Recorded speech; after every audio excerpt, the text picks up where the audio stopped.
I'm not going to deal with what felt like a situation where I had no power, and I wanted to take it back. Tyler Brookings was a struggling locum who finally took the leap to create his own practice. Things were going well until, like a lot of practitioners, he hit a wall with unreliable insurance payments. Tyler realized he needed to take a risk to protect his business long term. And that risk-taking instinct is why he's on the podcast today. In today's episode, we'll talk through what to look for when you're opening up a new practice for the first time, what kind of questions to ask before signing a lease for a new space, and why those decisions can make a massive difference for your practice. If you're new to the podcast, every episode we share the stories of chiros who are learning how to build their businesses, and along the way, learning the lessons they won't teach you in chiro school. If you want the kind of help I give out on the podcast today, click the link in the show notes to book a call with our team. It's a simple, no pressure, no obligation conversation to help you figure out the next right steps. And if anything you hear today is useful to your practice, please like and follow wherever you get your podcasts, or leave a review. We'd love to hear from you. I'm Dr. Justin Rabinowitz, and this is Business School for the Rehab Chiropractor.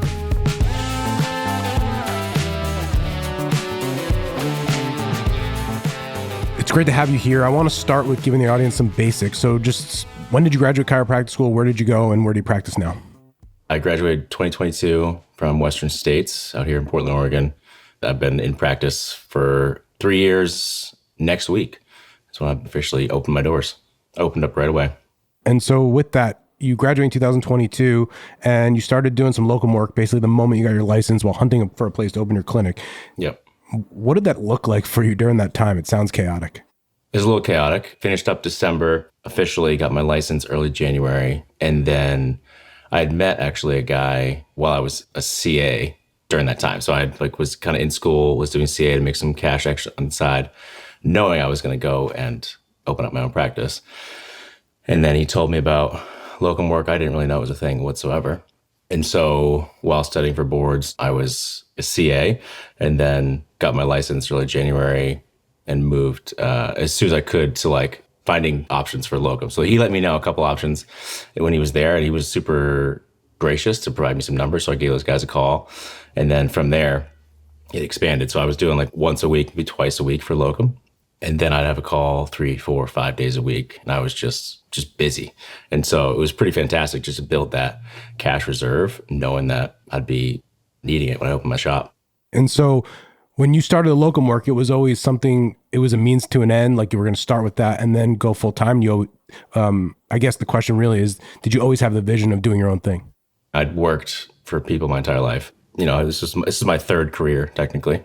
And I always knew I wanted to open up my own shop as soon as I started school. And the locum was a means to an end, for sure. It was just a way to really put cash in the reserves. And honestly, in the background too, it was a way to see clinics, see if I liked them, how they ran, and then take what I liked and left what I didn't. What was the moment where you finally decided, I'm out of the locum thing and I'm going all in, betting on myself? It was a relatively slow buildup, but there was a time towards the end where I think I first had my first $2,500, $3,000 day. And I was thinking, I worked half the time at my clinic to make that money, whereas I'm working a full 8-hour day at this locum. And that was it. Those were the moments. I had a couple of those days. And I'm like, all right, 100%. They may be a few farther between, but that's where I want to go. And it was pretty awesome to think oh man, just to watch that come into the checking account. And it was my patients that I had worked with, built up, helped. And, it wasn't work for somebody else. Once Tyler decides to bet on himself, the next problem isn't about mindset anymore. It's about execution. For practitioners, where you open and what you can afford can make or break your practice. So you started practicing in 2022. How long until, when was this date? Give us a timeline of when you're all right, I'm going to go do it on my own. Yeah. So 2022, finished up, graduated, got my license early 2023. And I went, essentially as soon as I got my license, I started the hunt for my space. And I got connected with a realtor a few months in. It took a little while until October of that year of 2023 to really find this space. We bounced around to a bunch of them. There's a few areas around here that are sort of higher end where I was looking to be, right where I wanted to be. But everything there, as far as the lease space was $4, $5, $6 grand. And I'm like, I don't want that overhead as soon as I get out of school. There's no way. That means, and then it was all triple net, these places too. And so the last thing I wanted to do was take out a massive loan. This realtor, Colleen, she's phenomenal. She's from Gresham, where I practice now. And she said, I have this opportunity for you. Let's go look at it. It's essentially just a rectangle. It's an empty rectangle. I was like, all right, let's go check it out. Didn't want to be there. Gresham has a relatively bad reputation out here. And I'd actually never even been. I'd been in Portland for 3.5 years. Never even been. It's 15 minutes away. And so I said, let's go do it. Check it out. Show up. It's this beautiful main street right downtown, kind of like classic Americana. And you roll up, and they had just redone this whole building. I did a ton of research before I even committed, but I knew felt like the spot. So I looked at, what does the 5-year outlook look like for median income? What's the current median income? What, as far as business plan goes, right? What's out here, right? Who is actually working out here and who would come to see me? I really like working with outdoor sportsmen and women. So that's, it's kind of the gateway to the east, right? Mount Hood is, 35, 40 minutes away. And that's what drew me in. When you did your research, you reached out to people. I think this is an important point. When you actually talked to them, what questions did you ask and what parameters were you looking for when you were connecting? Yeah, first things first was talking to the realtors and talking to that, what does it look like? What's the demographics? All those things. Those are the main questions. And then it was, who comes downtown? Like what's it been like? We're coming off COVID, right? Homelessness is an issue here, in Portland, in Oregon, in Gresham in general. And, is it safe? It really was just kind of all over the place. And it was also talking about industry, like who's out here. And so there's a few industries out here, there's massive factories, like places like Granger out here, Subaru factories, there's a semiconductor manufacturer, there's a lab-grown diamond, like those kind of industries out here. But also down the road, there's a massive Boeing plant and a Honda. And so that was, these are like working people that you're connecting with. And that's exactly who I wanted to connect with and work with. And, growing up in my relatively small hometown, that the flashiness does not always equal money. To kind of back up a little bit of like who's out here, right? These people are hardworking. Yeah, they work in a factory, but you have no idea what their bank account looks like compared to the guy driving the super nice brand new Range Rover, right? And so those are the questions that I connected with, asked, and it made all the difference. When it comes to choosing the right location for your practice, the thing that I would think about is, number one, where do I want to be long-term? Now, it might not be in that actual location, but in the general area where you can see yourself being long-term is massive. When I opened my practice, I shared an office space with someone else. I knew I wasn't going to be there forever, but I knew within a 5-mile radius, that was going to be the long-term setup for myself. And so when we finally did get our own space, we were within a mile or two from that location, and it was an easy transition. One day to the next, we were just in a different facility. So many chiropractors I see, they open where it's convenient, or they haven't really thought about where they're going to be long-term.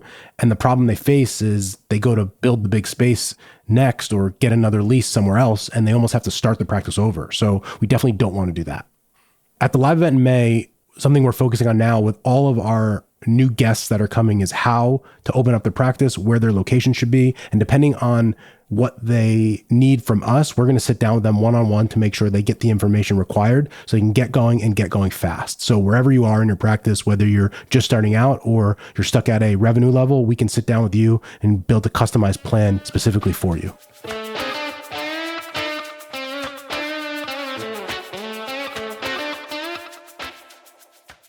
Tyler went about it the right way. He knew who he wanted to serve and what kind of area he needed to focus on. But choosing the right place is only one part of this journey. You still need to focus on growing your own skills. I started my first coaching group January 2025, basically when I started doing locum. And that was a mindset shift. My little baby girl was 3 months old at that point. Like I need to. Life changes. With kids, life changes real quick. Your mindset shifts. It's the most beautiful thing in the world. And so I connected with a coach that I had known of out here, again, through just contacts and mentors. And it was great at first. It was motivational. To be around people that want to be successful is next level. Changes your mindset. Sure. But what I started to realize was, all right, this isn't the direction. Most people in the group are typically adjustment only style. Not everybody, but most of them. It's a little bit more sort of straight chiropractic focused. And it wasn't necessarily the model I wanted to. And I felt like something was just missing kind of week in, week out, where I needed a little bit more connection, or I needed it explained to me differently. Because the options were there, right? But I was like, I need something more. This isn't hitting right inside my head. And that was a big move because it was tough. Because I really enjoyed my first coach, and he's a great mentor and a colleague and friend, and we still talk. But I remember calling him and just being like, hey, this isn't quite hitting for me just right. And I need to go about it a different way to feel more successful. And then talking to Jared as well, we were talking to each other, weekly, monthly, like, how's it going? What's going on? And he was talking to me about how well he was going, what he was looking at, how he was getting help from you. I was like, this is kind of where I want to be. And then just the longer visit style, the sales approach, the marketing approach was like, all right, I need help with those things. I'm not too proud to admit it. I'm just, I've been doing well, but I need to do better. And how does this happen? What was it about the sales approach from your perspective of call it like old way, new way, that changed for you from before to now? It was sort of the classic day one, day two, right? Which in this, we still sort of have that, with discovery call, discovery visit. It's similar, but it's not what I felt was like real old school, too salesy sometimes, not how I wanted to approach things. I didn't have the tools or the language that I really felt was like, this is me conveying to you that, yes, this is how much it costs, but I know it's going to help you. When you said it felt almost salesy, obviously that's a big thing. And I don't think anyone wants to feel salesy, specifically in healthcare. And I think a lot of people are scared of learning any process at all because of the intent of being salesy. So can you go kind of deeper into the weeds a little bit for us and talk through maybe a couple of examples of how learning a good sales process, in quotes, isn't salesy? Some of the best advice I got from my mentors was ultimately people are going to come see you, right? And so you are the product, right? Yes, the knowledge that you have, the treatments, XYZ is phenomenal, but they're going to come see you, right? And that in my head turns into, all right, how do I sell myself? How do I be authentic? When you get too salesy, how I feel is like, let me get as deep as I can, start bending the truth a little bit, or outright lies, or no actual rationale for why you're giving them the total amount of time you're giving them. This episode is brought to you by Jane, a practice management software and EMR built to support you in the day-to-day work of running your business. If you're a health or wellness practitioner, you already know the care you provide starts well before your patient arrives and extends far beyond the treatment room. Jane is here to support every part of that experience. With online booking, your clients can book at a time that works for them. And with features like waitlist notifications, they'll even be able to grab last-minute openings when they pop up. It's an easy way to keep your schedule full while getting your patients the care they need. During your appointment, Jane's AI-powered documentation feature can help you thoughtfully take notes so you can stay present with the person in front of you. And after appointments, you can end your time together on a healing note, not a transactional one, by charging the card on file. So guys, when Jane reached out to me to become an ambassador for them, it was a no-brainer. In my community Slack channel, we have 140 Kairos PTs, US, Canada, and all over the world. And this is like the one piece of equipment, software that consistently gets a 10 out of 10 rating. They talk about it all the time. They absolutely love it. And so when Jane reached out to me to help them and be an ambassador for their brand, it was an absolute no-brainer. And I am so excited to be able to work with them. To learn more about Jane, how they can support you and your patients, head to Jane.app/demo. And one last thing. If you're ready to get started with Jane, you can use my code RehabChiro1MO for a 1-month grace period on your new account.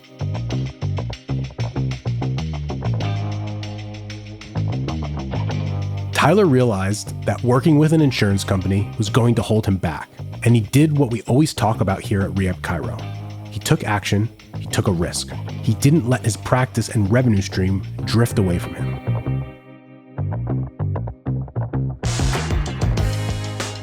Up until recently, what insurance panels were you on? And then we'll get into the Blue Cross thing that I know happened recently. Yeah. So actually, I was only on Blue Cross, Blue Shield. That was it. I always knew I wanted to be mostly cash or all cash. Mm-hmm. Out here in Oregon, PIP or MBAs, it's a great opportunity to work with people, make some really good cash, consistent cash.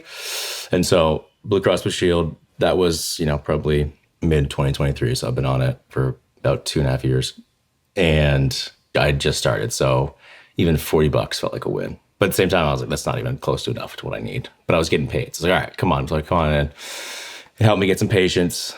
You could say, yes, I take your insurance. You'd have people reach out. Every now and then I'd get an email from the insurance god saying, here, you're so welcome. Here's a patient that we're giving you. And, half the time they wouldn't show up, wouldn't hear from them. It was just kind of like, all right, this person reached out and connected, or they weren't the consistent patients. And over time, right, you start to see the reimbursements just drop. Or last week they paid for XYZ, this week they didn't. And then you have to spend an hour chasing down $15 or $10. And so, I'd looked at, do I hire a billing assistant, billing company, or is it worth it?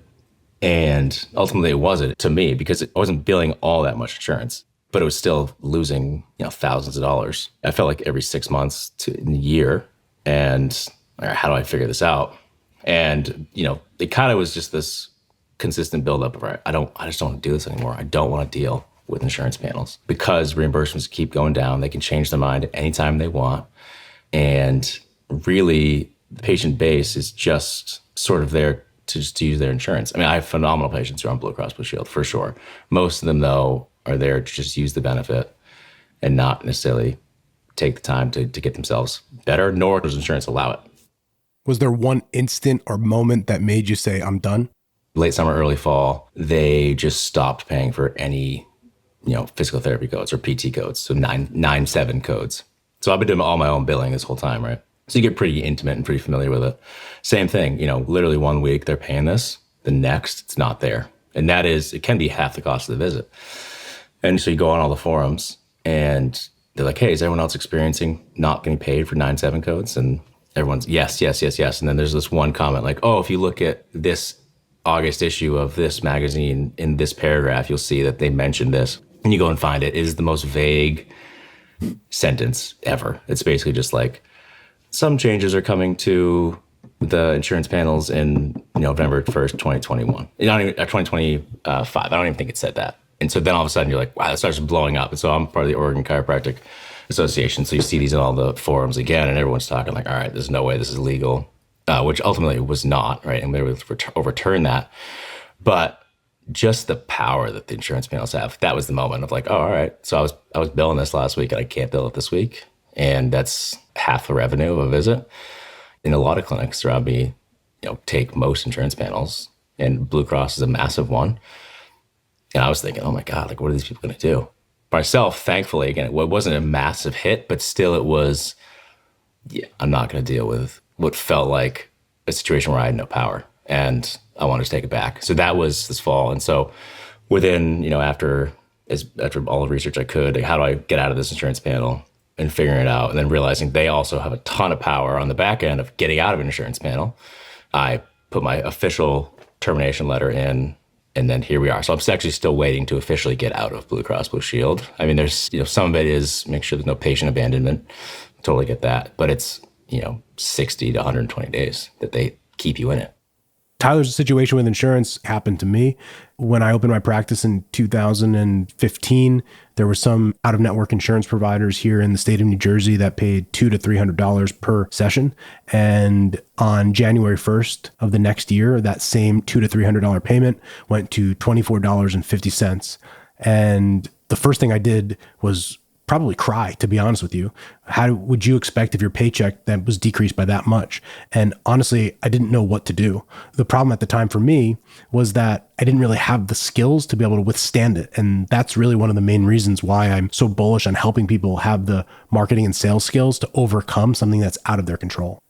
Yeah, so at a wider lens, if we look at the entire insurance industry, it's just inevitable that in order for them to make more money and profit as a profitable business, they are going to continue to squeeze the providers.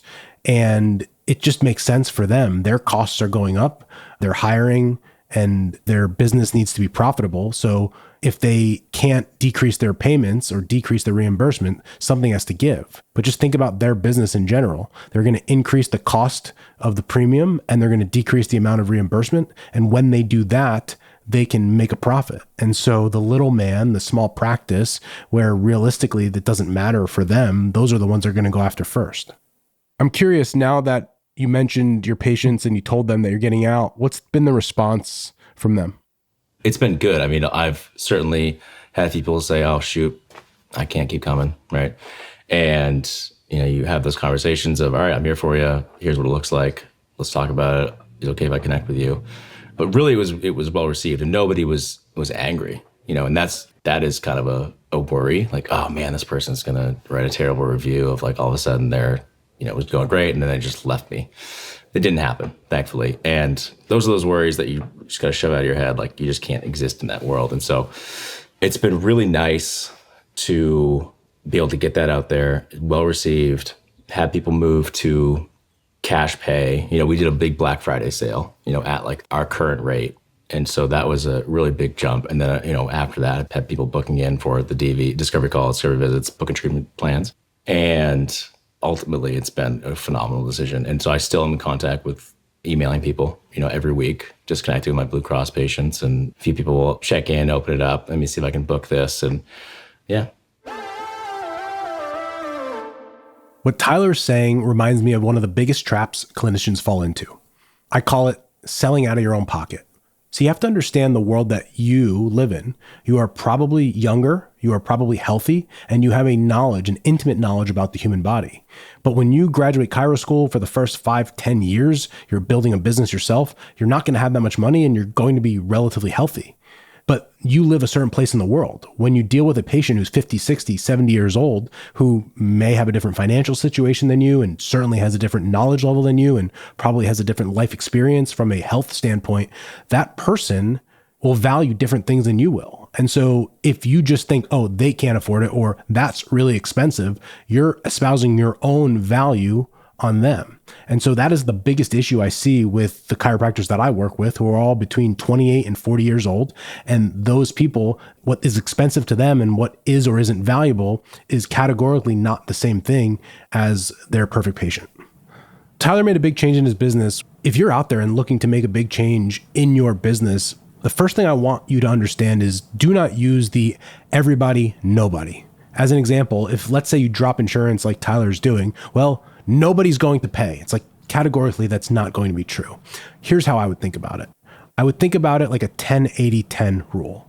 There's going to be 10% of the people that as soon as you drop insurance, they're out. It doesn't matter if I sell to them, if I give you the perfect script, it doesn't matter if you smile, nothing's going to matter. They're going to be gone. The only reason they were there is because you took their insurance. And then on the other end, there's going to be a 10% that no matter what you do, what insurance you take, what you don't take, the price you charge, they're just going to say yes. The reason why we want to talk about this and have a plan around it and have a system and a process and a script and all of that is for the 80% in the middle. I've always said you're going to build your business, your life, your legacy on the 80% in the middle, because those are the people that if you do the right thing with, if you talk to them in the right way, if you have the right script and have the right offer and display empathy and don't sell out of your own pocket, those people are the ones that you can influence. And those are the ones that are going to build your practice long term.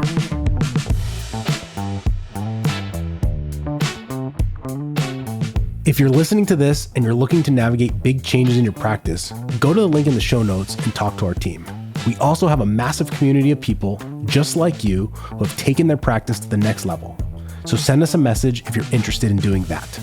We have a live show coming up in early May called Rehab Chiro Mastermind Live, and we still have tickets available. We'll be talking about how to deal with unreliable insurance and all of the other setbacks you'll run into in your practice. The links and the details for all of that are in the show notes. I'm Dr. Justin Rabinowitz, and this has been Business School for the Rehab Chiropractor. Like, subscribe, and click follow wherever you get your podcasts.